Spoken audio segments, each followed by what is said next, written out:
Hello student.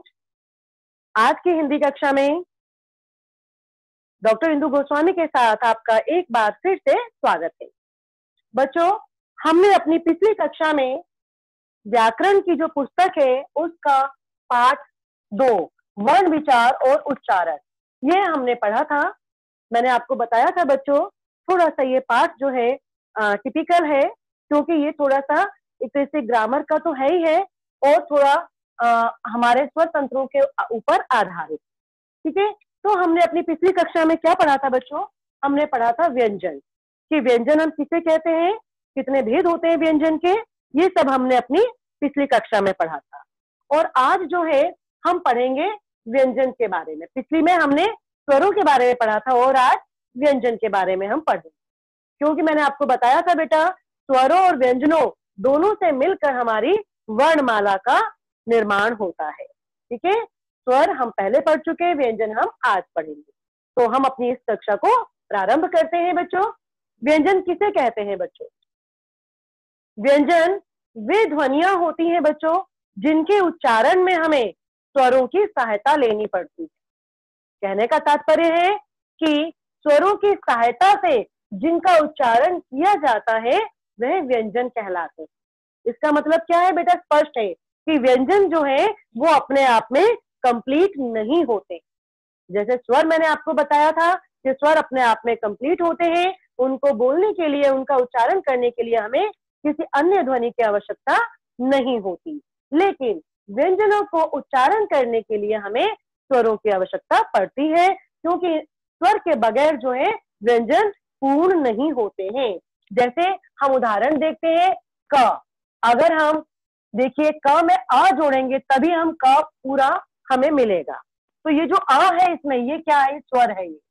वरना अगर हम स्वर हटा देंगे तो ये क जो है हमारा ये आधा रह जाएगा, ये पूर्ण व्यंजन नहीं बन पाएगा। तो क प्लस अ इक्वल क, ये हमारा पूर्ण व्यंजन है। ठीक है, ये यहाँ पूर्ण है, नहीं तो ये आधा है। ठीक, तो हमें व्यंजनों के उच्चारण के लिए स्वरों की सहायता लेनी पड़ती है, यानी स्वरों की सहायता से हम जिन ध्वनियों का उच्चारण करते हैं उन्हें व्यंजन कहा जाता है। अब बेटा व्यंजन के भेद बच्चों ध्यान से समझिएगा। व्यंजन को हम 3 तरीके से विभाजित कर सकते हैं। व्यंजन को हम 3 तरह से विभाजित कर सकते हैं। पहला, उच्चारण के आधार पर व्यंजन के भेद। दूसरा है स्वर तंत्रियों के कंपन के आधार पर उच्चारण के भेद। और तीसरा है उच्चारण में लगने वाले प्रयत्न की दृष्टि से उच्चारण के भेद। ये सिंपल बेटा कि उच्चारण कैसे होता है, वर्णों का कहां से होता है, ये उसके आधार पर है। और जब हम उच्चारण करते हैं बच्चों किसी भी ध्वनि का, तो हमारे जो ये तंत्र होते हैं, जिसे स्वर तंत्रिका बोलते हैं, अंग्रेजी में वोकल बोलते हैं उसको, तो वह उसमें कंपन होता है बच्चों, कंपन होता है। तो उस कंपन के आधार पर किस ध्वनि में कितना समय लगा, किस ध्वनि ने कितनी लेबर लगी उसको बोलने में, उसके आधार पर जो है वह वर्णों का विभाजन होता है। ठीक है, तो सबसे पहले हम देखते हैं पहले वाला, उच्चारण के आधार पर व्यंजन के भेद। उच्चारण के आधार पर व्यंजन को बच्चों हम 3 भागों में बांट सकते हैं। पहला स्पर्श व्यंजन, दूसरा अंतस्थ व्यंजन और तीसरा ऊष्म व्यंजन। ठीक है बच्चों, तीसरा ये ऊष्म व्यंजन। क्या होते हैं ये? हम क्रमबद्ध तरीके से इसे समझने का प्रयास करते हैं बच्चों। पहला देखिए, स्पर्श व्यंजन किसे कहते हैं? स्पर्श व्यंजन बेटा वो होते हैं जिनका उच्चारण करते समय हमारी कंठ, जिह्वा और होठ आपस में टकराते हैं। यानी कि जो हमारी जीवा, जब हम इसको उच्चारण करते हैं स्पर्श शब्द व्यंजनों का, तो हमारी जीवा जो है वो हमारे कंठ या हमारे होठों को स्पर्श करती है, दांतों को, कंठ को, है ना, इनको स्पर्श करके इनका उच्चारण करते हैं। ये स्पर्श व्यंजन होते हैं। अब कितने होते हैं, कौन कौन से स्पर्श व्यंजन होते हैं बच्चों? देखिए बच्चों, आपको वर्णमाला पता है, मैंने आपको पिछली कक्षा में ही बताई थी कि वर्णमाला आपको याद करनी है। होता क्या है कि हम लोग आगे आगे बढ़ते रहते हैं और जो हमारी प्रीवियस नॉलेज है ना वह खत्म होती रहती है। तो वर्णमाला बहुत कम बच्चों को याद होगी, लेकिन नहीं है तो आप याद करिए। आ से लेकर जो ज्ञ तक के हमारे स्वर और व्यंजन होते हैं, उन दोनों को मिलाकर वर्णमाला बनती है। और आ से लेकर अंग तक स्वर होते हैं, जिनकी संख्या मैंने आपको बताई थी 11 होती है, 2 उसमें अयोग वहां होते हैं। और क से लेकर जो ज्ञ तक होते हैं वह व्यंजन होते हैं हमारे। अब इनको भी बेटा हम बांट देते हैं। ये जो पहली लाइन देखिए क ख ग घ अण, एक लाइन है ये, और इनका नाम पहले वर्ण के आधार पर रखा जाता है, यानी क वर्ग। ठीक है, फिर च छ ज झ अण, तो इसका नाम हमने क वर्ग रखा है। ट ठ ड ढ ण, इसका नाम ट वर्ग रखा है। पहले वाली ध्वनि के आधार पर नाम रखे जाते हैं। ट वर्ग, त थ द ध न, इसका नाम ट वर्ग रखा हुआ है। और प फ ब भ म, इसका नाम प वर्ग। यानी कि जो पहली वाली ध्वनि है उनके आधार पर इनके नामकरण होते हैं। तो ये जो पांचों वर्ग है, जिसमें एक वर्ग में 5 ध्वनियां हैं, इस तरह से 5 वर्ग मतलब 25 ध्वनियां। ठीक है, 25 वर्ण जो है ये सब स्पर्श व्यंजन के अंतर्गत आते हैं, क्योंकि इनका उच्चारण करते में हमारी जो जिह्वा है कहीं ना कहीं, चाहे वो कंठ से, चाहे वो हमारे दांतों से, चाहे वो होठों से अवश्य टकराती है। तो ये स्पर्श व्यंजन है वो हमारी मुख से टकरा कर जो जीवा, तब इनको उच्चारण होता है। तो कहीं ना कहीं स्पर्श करती है और घर्षण पैदा करती है, तब इनका उच्चारण होता है, इसलिए ये स्पर्श व्यंजन कहलाते हैं। आगे आते हैं बेटा अंतस्थ व्यंजन। अंतस्थ व्यंजन होते हैं बच्चों कि जिन के उच्चारण में जो जीवा है पूरी तरह से मुख के किसी भी भाग को नहीं छूती है, यानी ना होठों को छुएगी, ना हमारे कंठ को, और ना ही हमारे दांतों को। तो इनका उच्चारण जो है बेटा 4 होते हैं। देखिए य र ल व, इनका उच्चारण स्वरों और व्यंजनों के बीच से होता है। आप बोल के देखेंगे घर पर, य र ल व, इसमें कहीं ज्यादा जो है जीवा हमारी इधर उधर नहीं घूमी है, कहीं उसने इधर उधर घूमकर कोई घर्षण नहीं किया है उसने। ठीक है, तो ये अंतस्थ व्यंजन कहलाते हैं।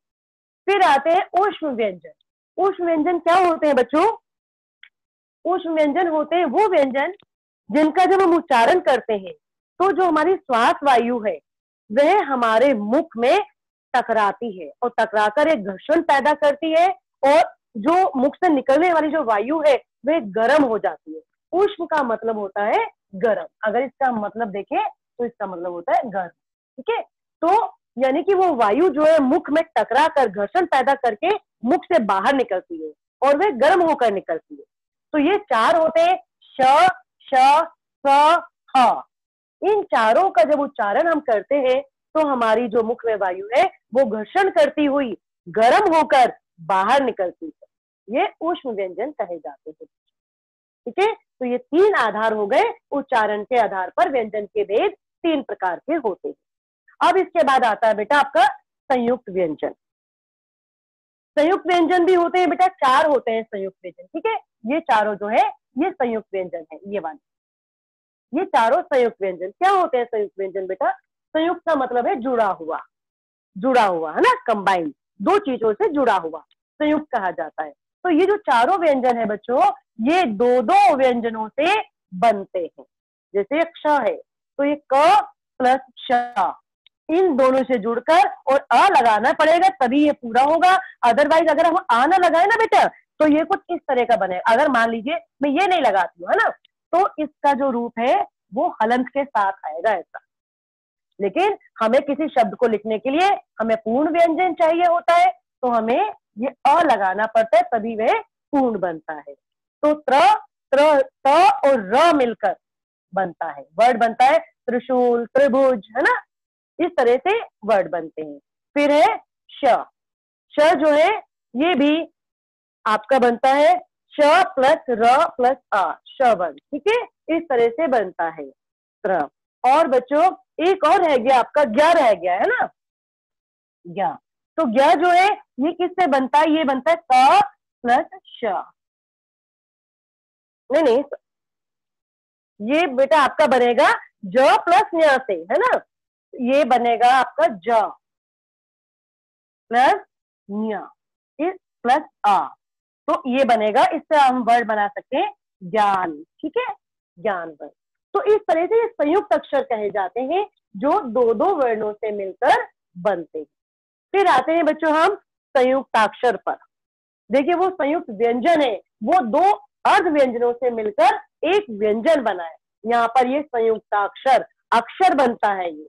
तो इसमें क्या होता है बेटा, जब एक स्वर रहित व्यंजन और उसके बाद अन्य स्वर सहित व्यंजन, स्वर देखिए ये स्वर रहित है, ये आधा है ना, इसमें स्वर नहीं मिला हुआ है बच्चों, और ये हा पूरा है तो इसमें स्वर मिला हुआ है।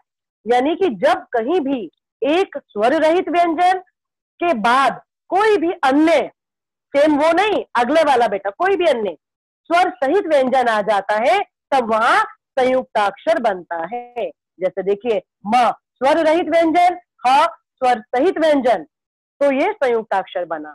ये मैं स्वर रहित व्यंजन, ये स्वर सहित व्यंजन, तो ये संयुक्ताक्षर बना। ऐसे ही अन्य वर्ड भी हैं। फिर आते हैं बच्चों हम द्वित पर। द्वित व्यंजन क्या होते हैं? द्वित का मतलब होता है किसी चीज को डबल कर देना, यानी दो बार प्रयोग कर देना। तो जैसे यहाँ पर बिल्कुल एक ही वर्ण, सेम वर्ण, यानी ऐसा नहीं है जैसे हमने यहाँ चेंज है, यहाँ पर एक स्वर सहित रहित के बाद दूसरा अन्य भिन्न व्यंजन आया है, लेकिन यहाँ पर वही आएगा फिर, ठीक है, यहाँ चेंज नहीं है। द्वित का मतलब है एक ही वर्ण को दोबारा लिख देना। तो बच्चा, इसमें एक स्वर रहित और एक स्वर सहित, ऐसे ही स्वर रहित स्वर सहित, ठीक है। तो ये सब जो है इस तरह के ही आपके वर्ण है, जहां एक ही वर्ण दो बार आता है, लेकिन एक बार स्वर रहित यानी अर्ध, आधे के रूप में, दूसरी बार स्वर सहित यानी कि पूरे के रूप में। तो वहां पर द्वित व्यंजन कहे जाते हैं। ऐसे शब्द जो है द्वित व्यंजन वाले शब्द कहे जाते हैं, ठीक है बच्चों। अब हम इसमें थोड़ा सा आगे चलते हैं। अब हम आपके बेटा इसके बाद कुछ और भी है इसमें, जैसे कि वर्ण विच्छेद है बच्चों। अभी तो हम पहले आपका देखते हैं कि और दो के आधार पर जो हमने वर्ण विच्छेद किए। अभी मैंने एक के आधार पर आपको बताया, तो एक के आधार पर ये तीन प्रकार के थे जो मैंने अभी आपको समझाए। अब अगर हम कहते हैं कि स्वर तंत्रियों के आधार पर ना, स्वर यंत्रियों के कंपन के आधार पर, कंपन के आधार पर व्यंजन भेद, है ना, व्यंजन के भेद। अगर बेटा हम ये देखते हैं स्वर तंत्रियों के आधार पर, ये दूसरा प्रकार है इसका, ठीक है, ये हमारा पहला प्रकार। तो इसके आधार पर जो है व्यंजन दो प्रकार के होते हैं बच्चों, एक सघोष और एक अघोष। एक सघोष व्यंजन और एक होते हैं बच्चों अघोष व्यंजन, ठीक है। अघोष व्यंजन क्या होते हैं बेटा? सघोष व्यंजन और अघोष व्यंजन। देखिए, सघोष व्यंजन वो व्यंजन होते हैं कि जब जिनका उच्चारण करते समय जो स्वर तंत्रिका से टकरा कर हमारी प्राणवायु बाहर आती है, यानी कि जिन व्यंजन को जब हम उच्चारण करते हैं तो हमारे मुख से जो वायु निकलती है वह अन्य स्वर यंत्रिका से टकराकर घर्षण पैदा करती है और तब बाहर निकलती है, वो सघोष। स का मतलब है सहित और अ का मतलब है रहित, यानी घर्षण के सहित जो उच्चारण होते हैं वह सघोष, और घर्षण के बिना जो उच्चारण होते हैं वो अघोष। अब देखिए कौन से वर्ण होते हैं सघोष और कौन से अघोष, ठीक है। सघोष में तो बेटा सारे स्वर, सारे जो स्वर हैं वो सघोष होते हैं, ठीक है। और इसके साथ साथ जो व्यंजन है वो तीसरा, चौथा, पांचवा, तीसरा, चौथा, पांचवा व्यंजन जो है वह सघोष होता है। तो तीसरा, चौथा, पांचवा कौन सा? देखिए बेटा, ये मैंने वर्ग लिखे हैं ना, तो तीसरा ये वाला, तीसरा, चौथा, पांचवा, ये वाले जो वर्ण है ये सघोष होते हैं, और पहला और दूसरा जो है ये अघोष होते हैं, ठीक है। पहला दूसरा व्यंजन, हर वर्ग का जो है पहला और दूसरा व्यंजन जो है वह अघोष, और तीसरा, चौथा, पांचवा व्यंजन सघोष होता है, ठीक है। इन पांचों वर्ग के साथ यही कंडीशन अप्लाई होती है, ठीक। अब बेटा हम देखते हैं कि अगले वाला जो तीसरे वाला था हमारा, तीसरे वाला जो हमने विभाजन किया था वो किसके आधार पर किया था, उसे देखने का प्रयास करते हैं बेटा, समझने का। तीसरा है उच्चारण में जो लगने वाला समय, उच्चारण में लगने वाला प्रयत्न और समय, ठीक है ना। उच्चारण में लगने वाले समय एवं प्रयत्न के आधार पर, है ना, के आधार पर व्यंजन भेद, ठीक। इसके आधार पर व्यंजन बच्चों कितने प्रकार के होते हैं, ये भी दो होते हैं, ठीक है, ये भी दो होते हैं। कौन कौन से होते हैं दो बेटा, अल्प प्राण, ठीक है, अल्प प्राण व्यंजन और महाप्राण व्यंजन,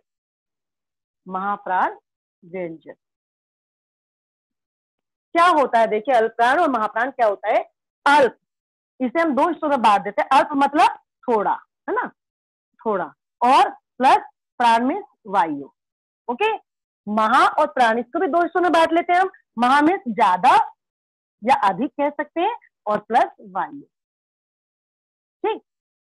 सीधी सी हो गई डेफिनेशन बच्चों। क्या हुई कि जिन वर्णों के उच्चारण में हमें थोड़ा समय और थोड़ा प्रयत्न लगता है, या कम समय और कम प्रयत्न में जिनको उच्चारण किया जा सकता है, वह अल्पप्राण, और जिन वर्णों के उच्चारण में हमें अधिक समय और अधिक प्रयत्न लगता है, वह महाप्राण ध्वनियां या व्यंजन कहलाते हैं, ठीक है बच्चों। तो अब कौन कौन से होते हैं समझते हैं, पहला, तीसरा और पांचवा। पहला, तीसरा और पांचवा व्यंजन, ठीक है। प्रत्येक वर्ग का पहला, तीसरा और पांचवा व्यंजन, है ना। कौन कौन सा है बेटा, पहला ये वाला, तीसरा और पांचवा, ये है अल्पप्राण, ठीक है। और दूसरा और चौथा ये होते हैं महाप्राण, ठीक। ये महाप्राण, ये दूसरा और ये चौथा, ये होते हैं महाप्राण ध्वनि, ठीक है। इस तरह से हम ये तीसरे वाले को डिवाइड कर सकते हैं। इनमें हमें कम समय लगता है और कम हमारा प्रयत्न लगता है इनका उच्चारण करने में। देखिए क, है ना, क, ग, अण, कम समय लगता है, लेकिन ख, घ ये लंबे बोले जाते हैं। इनमें हमारी प्राणवायु ज्यादा लगती है, हमारे प्रयत्न भी ज्यादा लगता है, यानी कि हमें ज्यादा मेहनत लगती है और ज्यादा समय लगता है, तो ये महाप्राण ध्वनियां कहलाती है। अब आगे चलते हैं बेटा हम बच्चों, आपके में इसमें कुछ वर्ण विच्छेद दिए हुए हैं, वर्ण विच्छेद, ठीक है। तो वर्ण विच्छेद और वर्ण संयोजन, देखिए वर्ण विच्छेद और वर्ण संयोजन, ठीक है, ये दो चीज है अलग अलग बेटा। वर्ण संयोजन हम समझने का प्रयास करते हैं, क्या होते हैं वर्ण विच्छेद और क्या वर्ण संयोजन होते हैं। देखो बेटा, आपने देखा होगा कई बार जो है आपको कुछ वर्ड लिखे होते हैं और वो फिर तोड़ के बताए जाते हैं, ठीक है। जैसे कोई भी वर्ड है, मान लीजिए केरल है ना, केरल, केरल, केरल। तो अब हम इनसे जब कहेंगे कि इसे तोड़ के लिखना है, तो हम कैसे लिखेंगे इसको बेटा, हम इसको कुछ ऐसे लिखेंगे, के ए रे अ प्लस ला। देखिए इनमें बेटा एक चीज आपको ध्यान रखने वाली है कि वर्ण विच्छेद करते समय जो ध्वनि हमें जहां सुनाई देती है उसे हमें वहीं लिखना होता है, ठीक है, उसको हमें वहीं लिखना होता है जहां हमें वो सुनाई दे रही है। तो क प्लस ए यानी कि ये वाली मात्रा आ गई। फिर मैंने आपको बताया था कि कोई भी व्यंजन जो है वह पूरा नहीं होता जब तक स्वर नहीं लगता है उसके साथ, तो ए अपने आप में ही स्वर है बेटा। तो र में आ लगाएंगे तब पूरा होगा, अदरवाइज र आधा है। स्वरों के बगैर जो है व्यंजन बेटा आधे होते हैं, और आधे को हमें ये जो हलंत लगाकर इसको दिखाना पड़ता है, ठीक है। और सभी बच्चे अपनी वीडियो ऑन करेंगे, मुझे बच्चे विजिबल नहीं हो रहे हैं स्क्रीन पर, सभी बच्चे अपनी वीडियो ऑन करिए। बहुत सारे बच्चे मुझे नहीं दिखाई दे रहे हैं। बेटा मैं आप सभी को स्क्रीन पर देख रही हूँ कि कौन कौन बच्चे क्लास में है। तो सभी बच्चे अपनी वीडियो ऑन करेंगे जिन्होंने ऑफ कर ली है। ठीक है, इस तरह से हम इसको लिख सकते हैं। और भी हम कई शब्द देखते हैं बच्चों। कई बार क्या होता है, देखिए मैंने आपको बताया था अभी कि कोई भी शब्द हमें जहां सुनाई देता है हमें वही लिखना होता है। अब देखिए बच्चों, यहाँ जो रे है ये पै के ऊपर लिखा हुआ है, लेकिन हमें सुनाई कहाँ दे रहा है, पर्वत। तो हमें पै के बाद सुनाई दे रहा है। ठीक है, तो हमें इसे वही लिखना है। जैसे पर्वत अगर हम लिख रहे हैं तो हमें रे कहाँ सुनाई दे रहा है बच्चों, रे हमें दे रहा है जस्ट इससे पहले। यानी कि देखिए हम इसको जब लिखेंगे तो कैसे लिखेंगे, प आ। तो ये प बन गया पूरा, प आ मीन्स प। ठीक है, अब इसके बाद हमें रे सुनाई दे रहा है, रे, तो हम इसे रे लिखेंगे। लेकिन बच्चों अब ये आधा र है, तो इसलिए हमें इसके बाद अनुस्वार लगाने की आवश्यकता नहीं है, क्योंकि ये तो अपने आप ही आधा है। फिर इसके बाद हम लिखेंगे व, व। ठीक, और अब व को हमें कंप्लीट करना है तो हमें अनुस्वार लगाना पड़ेगा। फिर आएगा त, और त को भी हमें कंप्लीट करना है तो हमें अनुस्वार ये लगाना पड़ेगा, स्वर लगाना पड़ेगा इसके बाद, तो ये पूर्ण हो जाएगा। ठीक है, कई बार बेटा हमने देखा है कुछ संयुक्त अक्षर भी होते हैं, जो संयुक्त व्यंजन, सपोज करो ये है बच्चों, है ना, ये। अब ये संयुक्त, मैंने आपको बताया था ये संयुक्त व्यंजन है। तो अब हम इसको कैसे खोलेंगे, इसको खोलने के लिए हमें इसको संयुक्त व्यंजन को अलग अलग करना पड़ेगा। कैसे, देखिए मैंने बताइए क और श मिलकर ये वर्ड बना। ठीक है, क श मिलकर ज्या बना है। अब इसमें आ की मात्रा भी है तो हम इसे आ लगाएंगे। ठीक, फिर है ये न और फिर है आ, ये हो गया हमारा ज्ञान। ठीक है, ज्ञान शब्द हमारा ये पूरा हो गया। ऐसे बेटा बहुत सारे शब्द हैं। एक और हम देखते हैं, ये देखते हैं अनुनासिक वाला। ठीक है, अनुनासिक वाला, तो अनुनासिक वाले के लिए क्या करेंगे, देखिए जैसे छ प्लस आ। अब यहाँ पे आ करेंगे इसको बच्चों, क्योंकि चंद्र बिंदी भी है। ठीक है, और फिर द और ए, ये इस तरह से पूरा होता है। तो ये वर्ण विच्छेद हुए बच्चों। कहीं हमें, ये तो वर्ण विच्छेद हो गया, हमने तोड़ के लिखा है। कहीं हमें ये वाला रूप अगर आ जाता है और ये वाला लिखना पड़े तो ये वर्ण संयोजन होता है। देखिए मैं लिख के दिखाती हूँ। सपोज करो हमें कहीं इस तरह से आ जाता है बच्चों, इस तरह से, तो ये तो अपने आप में वर्ण विच्छेद है ना, तो इसे हमें वर्ण संयोजन करना पड़ेगा इस तरह। इसे हम वर्ण संयोजन कहेंगे। ठीक है, वर्ण संयोजन, और इसे वर्ण विच्छेद करें। ठीक बेटा, आप थोड़ा सा एक आपका लास्ट टॉपिक रह गया है, उसे थोड़ा सा देख लेते हो। अशुद्धियां, अशुद्धि संशोधन। ठीक है, अशुद्धि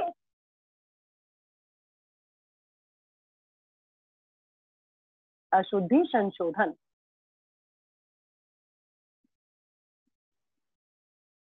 अशुद्धि संशोधन बेटा, कई बार ना हमें कुछ वर्ड ऐसे आते हैं कि जो लगते हैं सही है लेकिन वो सही नहीं होते। जैसे कि ये है, मान लीजिए हम देखते हैं कई तरह की हमें अशुद्धियां आ सकती है। ये क्या ये सही है वर्ड? नहीं बच्चों, ये गलत है।